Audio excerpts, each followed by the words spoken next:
Tribe, I am so excited that we're getting to catch up with Anoushé Husain, who we last spoke to, and it only feels like yesterday, but it was back in 2017, October 31st, 2017, when Anoushé came on and shared more about her incredible life. But before we talk about that, Anoushé, I'd love for you to introduce yourself and tell me a little bit more about you for those who haven't heard our first episode. Who are you and what do you do? I'm Anoushé Husain. I'm a civil servant by day, so I have a regular desk job, and by night I'm a climber. And when I'm not a climber, I spend a lot of my time advocating and working with charities. So I'm an ambassador for a couple of charities and a patron for another, and co-founded a fourth. So I've got 4 charities now. But I also live with multiple health conditions, including sort of missing my arm below my right elbow. But I also live with other issues. So Ehlers-Danlos syndrome, which means my joints can spontaneously dislocate, and a few complications from that. And I also had cancer 9 years ago. So yeah, it's an interesting life. How have things been going at the moment with COVID and the pandemic? How's that been for you? So I'd have to say COVID's been an absolute nightmare. I was actually quite okay with the idea of COVID to start with, in the sense of like, I get quite analytical about these things. So once I realized it was coming, I was like, okay, it's coming. If that's beyond my control, it's going to change our lives for possibly a significant amount of time. That's completely beyond my control. What can I do to make sure I'm okay between this process? So, it was things like a call to the GP to find out, am I supposed to be shielding or am I supposed to be social distancing, or what was because I'd been really unwell in February with a bad cough, possibly COVID. We're still not sure. And so I was like, well, considering how well I was in Feb, they were like, please don't meet anybody. Like, you're social distancing to the extreme, but you're not clinically vulnerable to the point where you need to shield. You are clinically vulnerable, just not shielding. I'm like, okay, fine.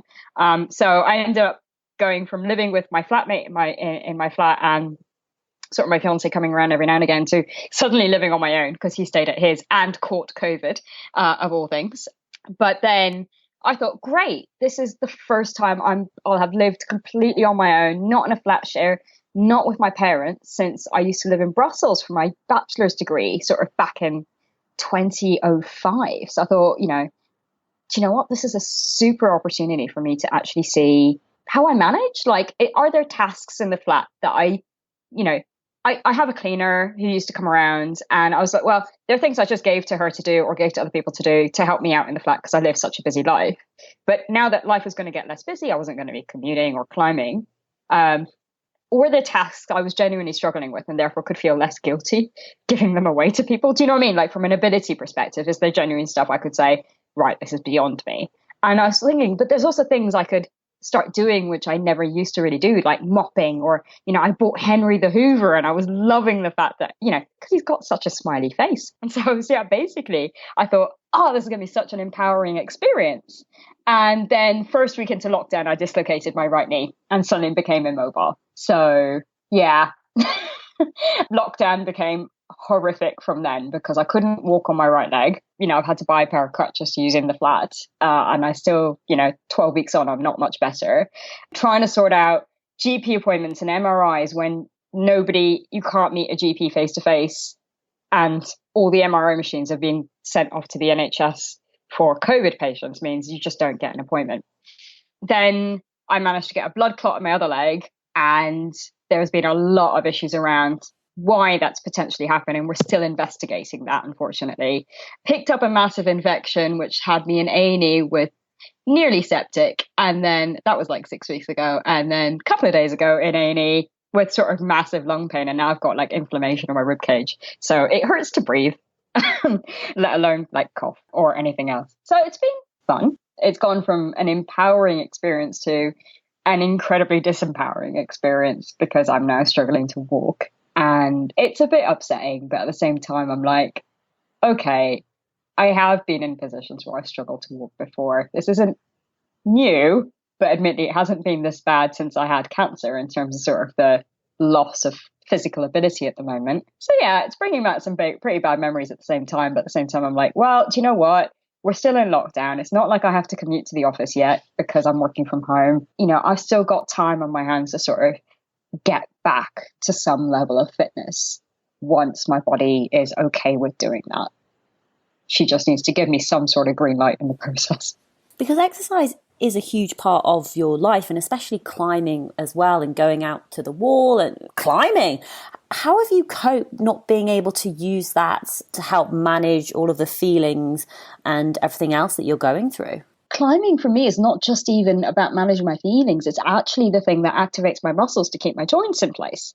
It's actually my physio as well as my sort of mental escape from the world. So yeah, that was a pretty tough transition, especially because for the last 6 months prior to COVID, I was actually training for a secret special project, which I hope to restart training for after all of this is over and I'm fit enough to try. And I was doing some really intense training. Just in fact, I was supposed to sort of finish off the project on the first week of lockdown. So obviously that kind of got canned as well. But again, not an issue because, when the time is right, it'll be fine. But it was one of those things that climbing for the last 6 months had become, I'd even moved my focus away from competition climbing because I was kind of doing a fairly large endurance project. And it was such a shift in focus. Like I went from the mindset of competing against others and using climbing as my physio to it was a pure competition against myself for 6 months to try and get as much out of myself as I could in the lead up to this project. So really interesting. Part of me was relieved that I didn't have to do that type of training anymore. Like part of me was like, oh my God, I got a breather. And I wonder if that's kind of set off some of the sort of dislocating issues because my body's just gone, I can rest now. Part of me is like, oh my God, I don't have my mental escape. And like, I don't know. I've lost count, but I've had at least 30 hospital appointments in lockdown. And that's kind of when I stopped counting.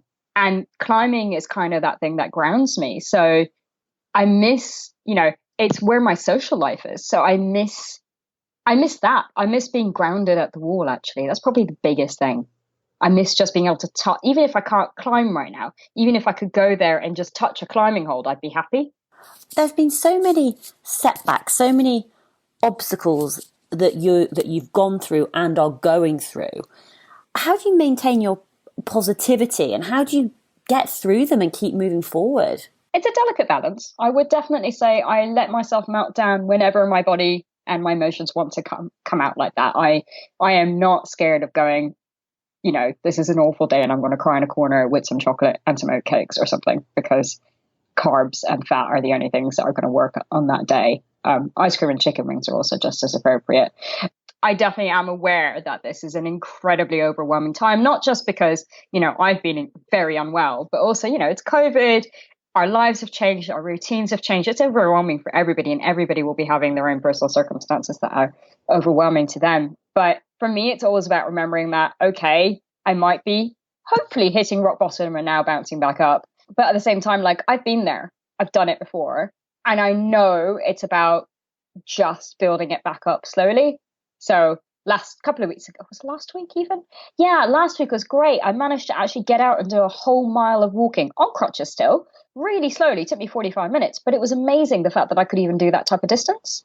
Took loads and loads of breaks, chatted to the person who was going with me. We sort of social distance at the maximum that we could so that I wasn't put at any risk and they weren't put at any risk. And we just did that walk and it was just, it was something that probably would take me fit and healthy, probably 20 minutes, 25, if that.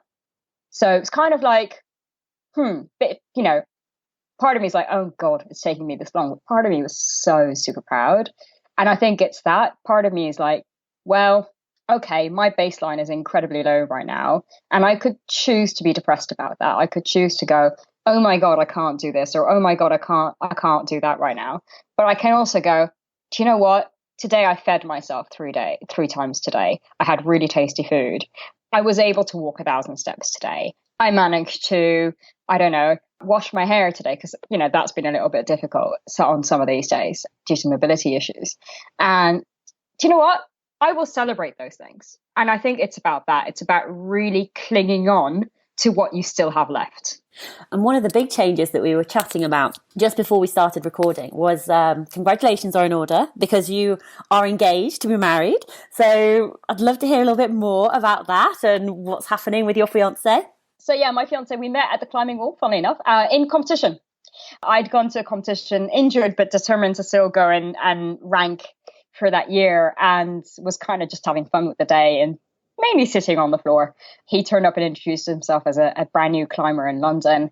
And I went, great because at the time I was considering launching a group called Power Climbing London, all about sort of bringing various power climbers together so that we could climb socially. Because, you know, in climbing walls, you get women's social climbing groups and LGBT plus social groups and various, you know, but we don't really have disability ones. So I was kind of like thinking it'd be really good to find out how many power climbers there are in London and people who don't even climb and if they wanted to join us.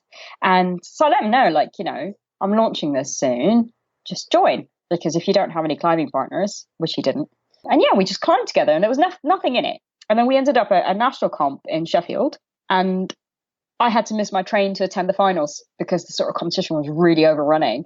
And so we drove back to London together. He dropped me back at my place. And, you know, next thing you know, he asked me out on a date. A year later, we're engaged and our wedding was supposed to be in April, but obviously now with COVID and stuff, waiting for the next available date. So yeah, it's been, you know, he even proposed at my climbing wall. It was lovely during a competition. Made me climb up and get a ring. It was great. It's lovely. It's lovely because culturally I come from not just a Muslim background, but a Pakistani background. And it's sort of definitely, this never came from my parents, but you get the sort of societal cultural thing of you need to get married. How are you ever going to find a husband? Because, you know, I've got disabilities and I maybe don't need a typical lifestyle, to say the least, traditionally. And, you know, there's always that sort of, you know, people don't say it, but it's implicit. So it's quite nice to know that I found my person, actually. Not because of the pressure, but just because, you know, I've been wanting to have my person for ages. So it's really nice that I found somebody on the wavelength that we both enjoy, I think. Oh, I'm so happy. No, that's lovely. And yeah, absolutely. It is about finding your person and your soulmate and special person. Like, I love it. I love it. Let's go back a couple of years. So we spoke to you in 2017. Take us through 2018. What was happening? What were you focused on? What was going on in your life at that time? So I seem to remember we met at the Women's Adventure Expo. Yep. So we met there, and I seem to remember in that talk saying I would never be an outdoor climber because I'm terrified of dirt and insects.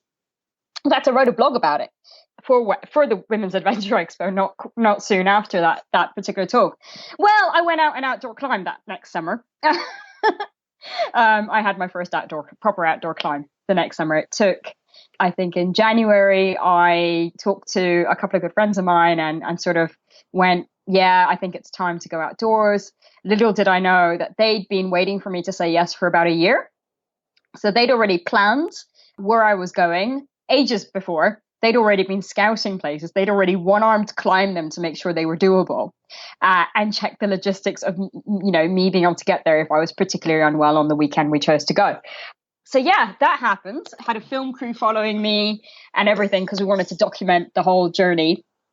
And that became a little short film called If I Can, which went into the Sheffield Adventure Film Festival year before last? So 2018. So yeah, that was crazy. It was a really crazy experience. I really like the outdoors, actually. Yes, still terrified of dirt and insects. Don't get me wrong. I really don't like insects. Really scared that they'll sort of, I don't know, get into my trousers or something. It's crazy. But at the same time, the outdoor experience was, I think indoors when you're on a climbing wall, you're kind of stuck to whatever the person has designed as the route. And often, more than not, they happen to be a tall male who have long, reachy arms, which means for me, they can become incredibly challenging climbs and you have to adapt around them sometimes. And that can be really frustrating because it can make you feel like you're less capable, where actually not. You're trying to do the same thing as somebody who's maybe 2 feet and several arm lengths longer than you. But outside, like, the world is your oyster, right? You can pick any bit of rock, any ledge, anything you want on that route to suit your needs. And that meant I got up that climb really, really quickly. I did my first lead climb as well, outside, all in the same 20 minutes. And it was really empowering. How does it work when you're outside? Is it completely different from when you're climbing indoors? Do you need like more support or help? Obviously, there's a lot more factors to outside than inside, which means there's a lot more mitigation that needs to take place. So in the climbing wall, if I'm there and I don't feel well, I can just sit on the floor. I can go to the cafe and have a cup of coffee. Somebody might be around me to sort of just, you know, call me a taxi to get home if that's worst case scenario where I'm really unwell to the point where I need to be sent home. So I changed working patterns. I changed jobs in the time that we've talked, and I've actually dedicated my Tuesday afternoons to training now. So I used to have a sofa at the climbing wall, which I could nap on between my training sessions if needed, if I was really knackered. So you've got all of the stuff around you to make yourself as comfortable as possible, even if you're unwell and sort of not feeling the greatest. But outside, you don't really have that, right? You've got to prep for every scenario possible. So we had to prep for the fact that I could potentially spontaneously dislocate something. We had to prep for the fact that I might be wobbly and lightheaded. We had to prep for all of that. So thankfully, the two good friends of mine, one of which shares a lot of the conditions that I have, the other, both of them have climbed with me, if not hundreds and thousands of times indoors. They know me well enough that they could pretty much work out everything for themselves. In fact, I told them when I said yes to going outside, I said, I don't want to be part of the organizing because that's going to scare me so much that I'm going to back out. So you guys are getting on with it on your own because I'm not doing any of it. Like I'm not, I don't want to know. Just take me there when you're ready. Don't even tell me where it is because I don't want to look on Google. I don't want to get scared because it was such a massive leap of faith to go out and do that.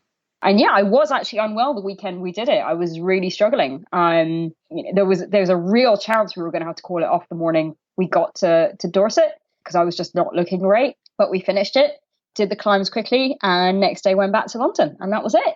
It was done. Have you been outdoor climbing since? Unfortunately not. So part of the challenge is that I really focused on indoor comps last year.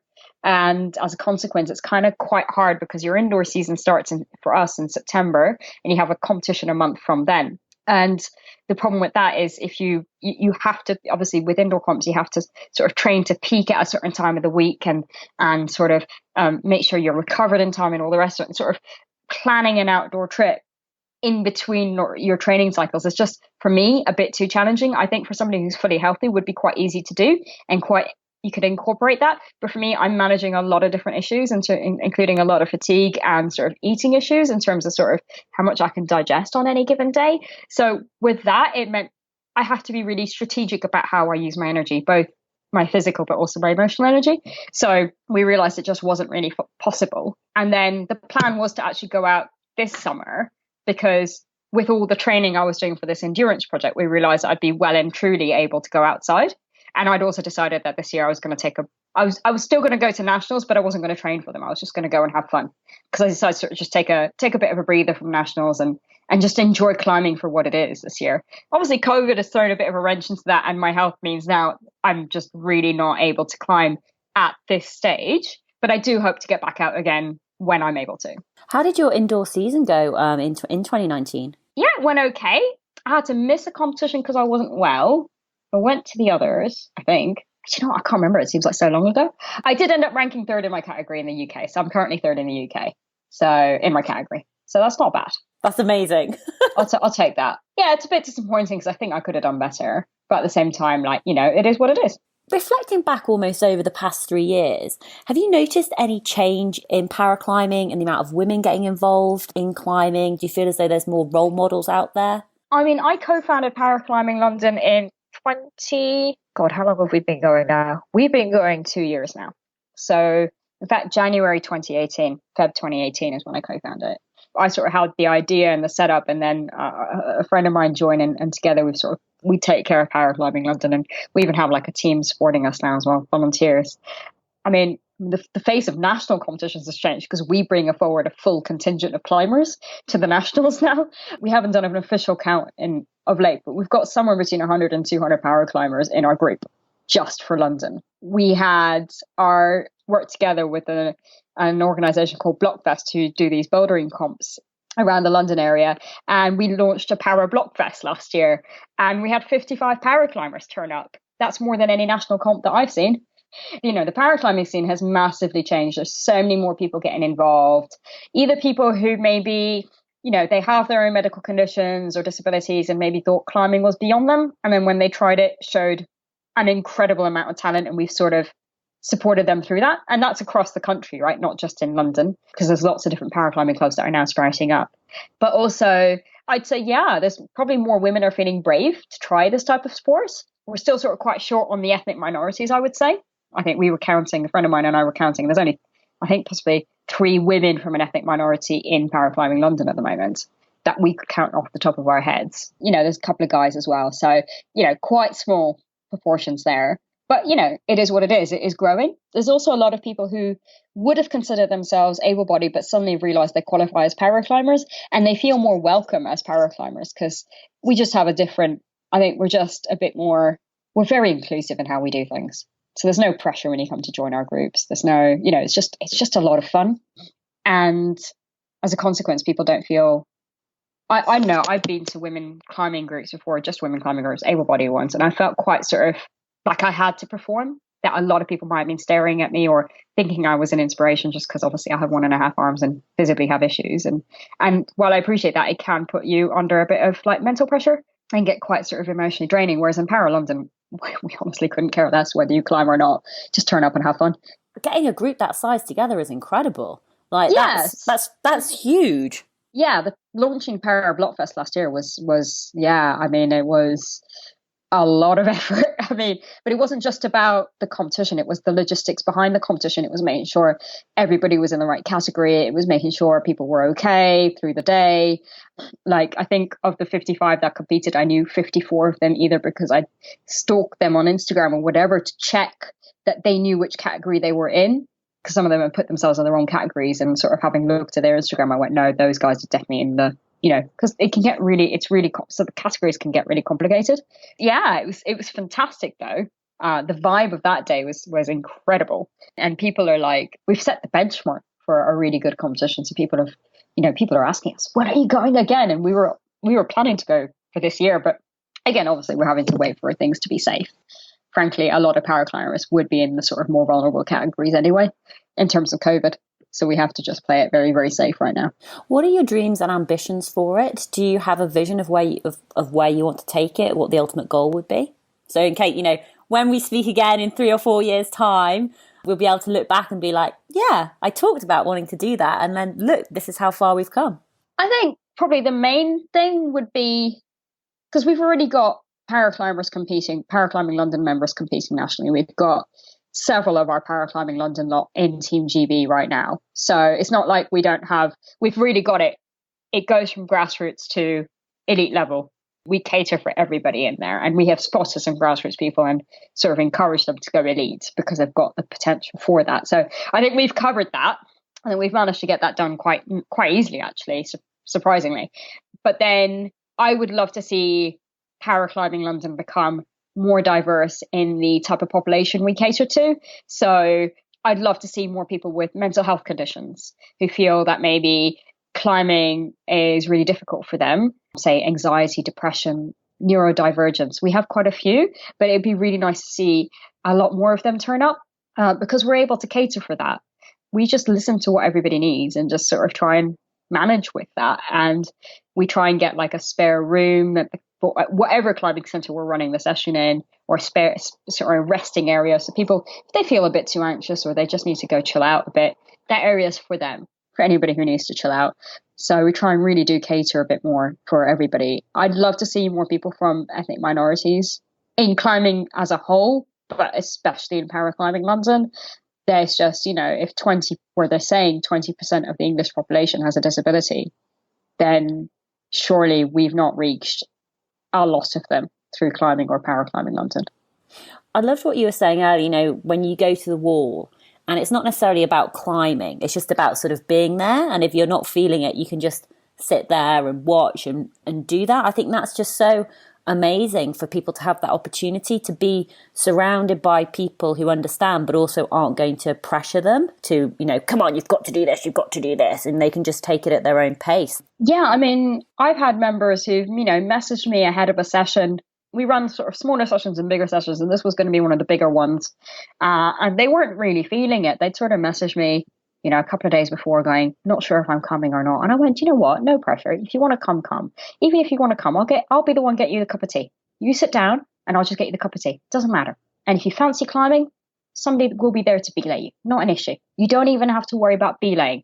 For some people, the energy to belay somebody else, the pressure or thinking that they might have to do that, can actually put them off of coming at all. So we make sure we always have enough extra belayers with us, extra volunteers coming around just to spend their afternoon belaying people if needed. And it takes the pressure off us to have to belay. Like when I go back to climbing whenever COVID allows us to, I'm not in a position where I can belay right now. And I've already gotten in touch with my climbing center and gone, I'm going to have to climb in a 3 when I get back because I don't have the energy to both climb and belay. And if I had to belay because I was only with a climbing, frankly, I'm not safe to, but even if I was safe to, I don't have the energy to do both right now. So if I was working in a pair with just one partner, it would be unfair on that partner and I would just not go. The wall just said, yeah, 3s are fine. If you need to be in a 3, 3s are fine. And that's what I love about this. I think the walls in London they were already incredibly inclusive, but they've become so much more understanding of the various barriers that paraclimbers might experience, whether that's falling off a boulder to color issues, so visually impaired people who might not see contrast as easily, to all sorts of things, to noise, to music. Imagine you're trying to scream at somebody who's visually impaired because you have to tell them what they need to do. You're literally directing every movement that they do from feet to hands to everything. So it's quite a mental exercise doing that. And can you imagine it? There's blaring music in the background as well, which you're having to out shout. We have to consider everything when it comes to paraclimbers. What were the big plans for 2020? Apart from, getting married. Apart from getting married, the biggest plan was to get this secret project off the ground. Unfortunately, I can't actually say what it is because it is hopefully still going to happen. And that would have been colossal had I gotten it done when I could. Obviously, that couldn't happen. So can't talk about it. But yeah, the plan is to basically put myself back into machine mode whenever my body allows to train like that again. We're going to have to build up very gradually. And frankly, I suspect I'm not going to be training for that until next year now, realistically. The plan is also actually to return to competitions.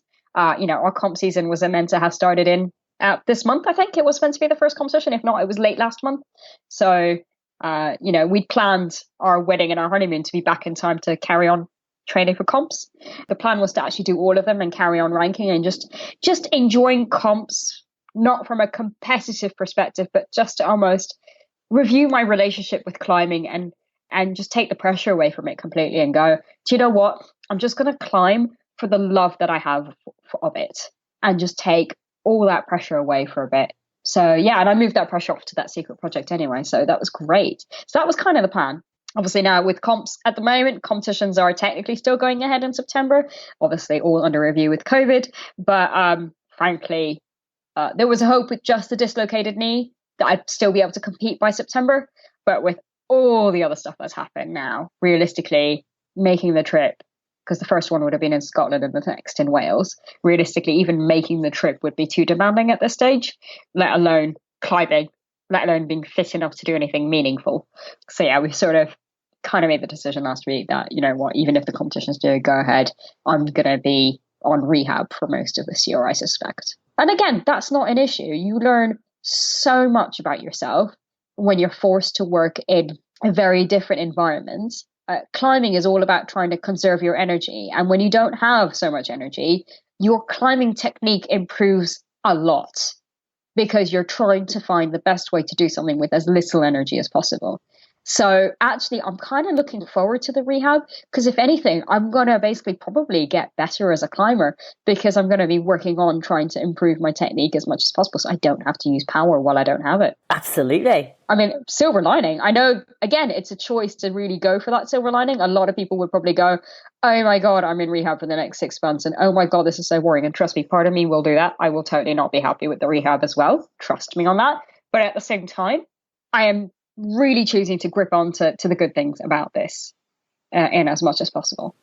So Anoushé, I'm going to mix things up a little bit now. I've got some quick fire questions for you. My questions may be quick, but your answers don't have to be. So are you a morning or evening type of person? Nighttime. What time do you go to bed? 2. Wow. What time do you wake up in the morning? Between 9 and 9:30. Do you set an alarm? Yes. Do you work like normal hours, like 9 to 5, or can you set your own hours? I work 10 to 6. And do you have like a morning routine or an evening routine that you follow? Not morning.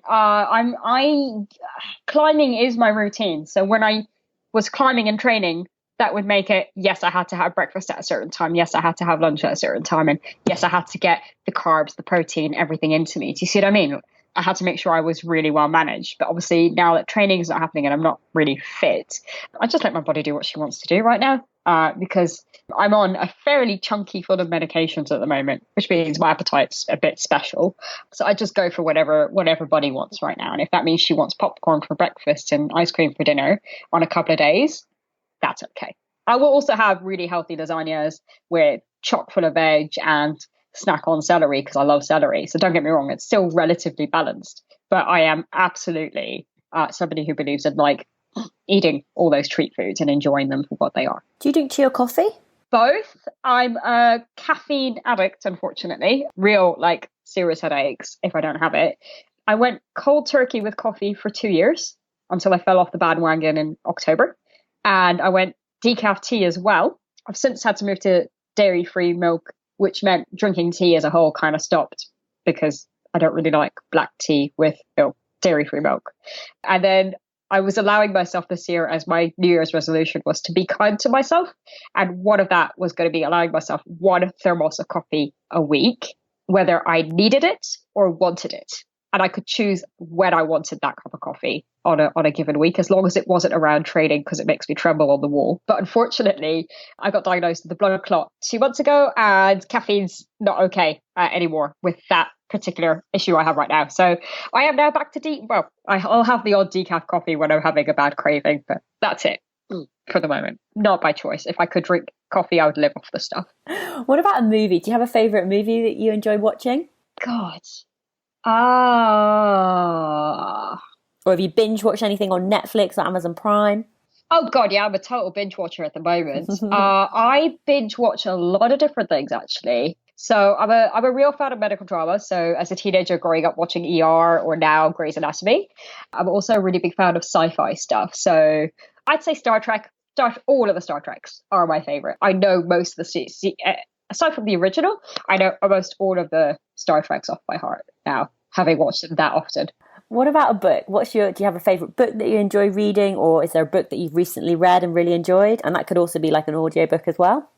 Definite audiobook person, simply because it means I can use my hand for other things like cooking or stuff when I'm getting around doing things, or doing crochet, for instance, when I'm reading or listening. So I tend to really, really go between 2 types of genres. So I'm either into sort of self-development, and I really love stuff by Rangan Chatterjee, so his 5-pillar plan and all of that type of thing. So really good. He's a GP who's got into sort of making content for people, and I really love his work. But then I'm also slightly nerdy or geeky. So at the moment, I'm listening to a series called House of Nights, and it's all about vampires in boarding school. I know. It's really bizarre. It's about teenage vampires who have to go to a boarding school because when they don't grow up as vampires, they get sort of marked as vampires. And then once they do, they will die if they don't sort of go to this boarding school, if they're not within the vicinity of adult vampires. And there's a whole load of, it's a mix of magic and just teenage life and drama, but it also has world-ending stuff. So there's, good versus evil, and it talks about the concept of everything good doesn't always appear to be and everything bad isn't, so everything's not black and white. You might do the wrong thing for the right reason, for instance. Or you might do the right thing for the wrong reasons. I love all the philosophical concepts that come out of what is essentially a teenage book. What about music? What's your favourite song, genre, album that you enjoy listening to? So music is a bit of a special one because I'm horrible at remembering things about music, whether that's the people who sung them or the lyrics or anything. So I actually have a favourite radio station, and that's the radio station I grew up listening to when I was in Luxembourg, which is called Eldo Radio. And they just have the top 25 or the various music going on, and I just listen to that every day. Part of the reason why I listen to that is also because I can hear Luxembourgish, which I don't get to speak very often when I'm in the UK, obviously. So at least it keeps me in touch with sort of a bit of home, I guess, with where my parents are. Are you more of a beach person or a mountain person? Oh, I think I prefer mountains. Can you sunbathe on a beach and do nothing for like 6 or 7 hours? Is that a thing that you've done or enjoy doing? I did. I was actually in Ras Al Khaimah last year. So my brother lives in Dubai. We took a family trip, all of us, to Ras Al. We all sort of coordinated on our flights to get to Dubai so that we could take a 3-4 days of Ras Al Khaimah. And yes, I did actually sit on the beach and do nothing for a couple of hours. Then I got into the water. So yeah, I could sit and do nothing. Absolutely. I struggle with the concept of rest though, mainly because I'm forced to rest so often for medical stuff that it's sort of, I don't associate it with something positive. See, this is going to be an interesting next question, which is what do you do for rest and relaxation? So I'm an active rester. If I have to sit down because I'm not feeling well, then I'll have something going on to use one of my other senses. So either an audiobook or something on telly. So at the moment, really enjoying MasterChef, or I'll have some crochet. What about food? What's your favorite type of food to eat at home? Honestly, anything goes, really. I'm a really big fan of whatever I make, whether that's got meat in it or not. It's got to have as many vegetables as I can get into it in as many different forms as I can. So that's just something I really enjoy. I love different textures in my food and different tastes. But if I were to pick a favorite genre of food, it's probably Chinese. What are the words that you try and live your life by? Hope, empowerment, and resilience. And Anoushé, where's the best place for people to find out more information about you, to follow along with your journey, and to follow you on social media so they can also find out about the secret project when it goes live? So I'm on Instagram and on Facebook. So on Instagram, I'm at Anoushé Husain. And that's kind of, you'll see a lot of my sort of daily life. I love just sharing the real mundane to kind of counteract all the super duper powers everybody seems to have on Instagram. And then on Facebook, Anoushé Husain 1, and that's sort of bit more thinky blog posts. And then my site is www.anoushehussain.com. Anoushé, it's been amazing to catch up with you. Thank you so much for coming back on the Tough Girl Podcast Extra. I'm so excited to see what's going to be happening over the next year, especially with the secret project. And, I know, right? But yeah, best of luck with all of your future climbs and endeavours. Thank you.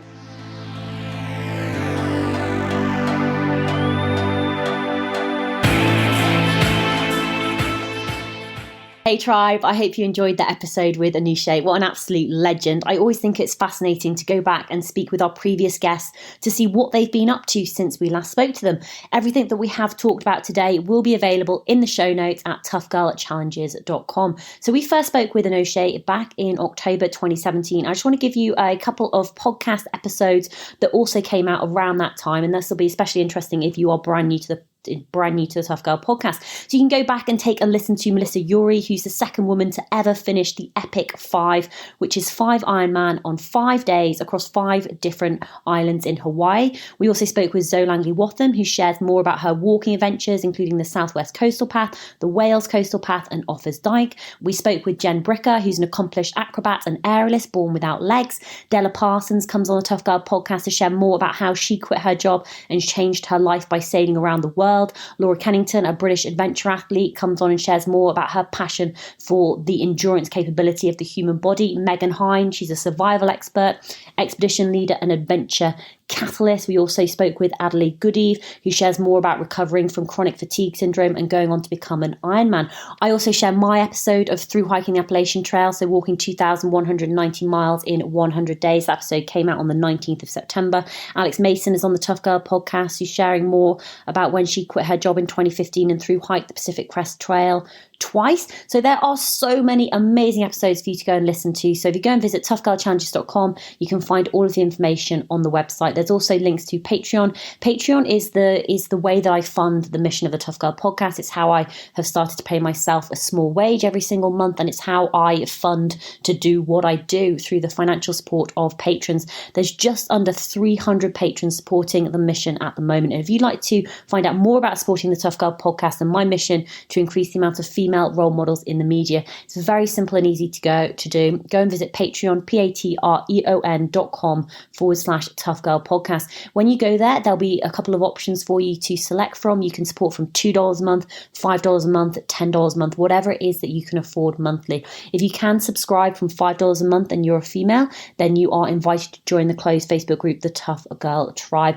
So please do go check out patreon.com/Tough Girl podcast. There are also loads of other ways ways that you can support as well. Sharing the Tough Girl podcast on social media, telling one friend about the Tough Girl podcast can make a massive difference. So thank you to everybody who is listening. New episodes come out on a Tuesday at 7 a.m. at UK time, and new episodes also come out on Thursday at 7 a.m. at UK time. So make sure you subscribe so you don't miss out on any of these incredible women and their amazing stories. But wherever you are, whatever you are doing, give it your all, give it 110%, get after it, go for it. You've got one life, live it. All right, take care, and I'll speak to you soon. Bye.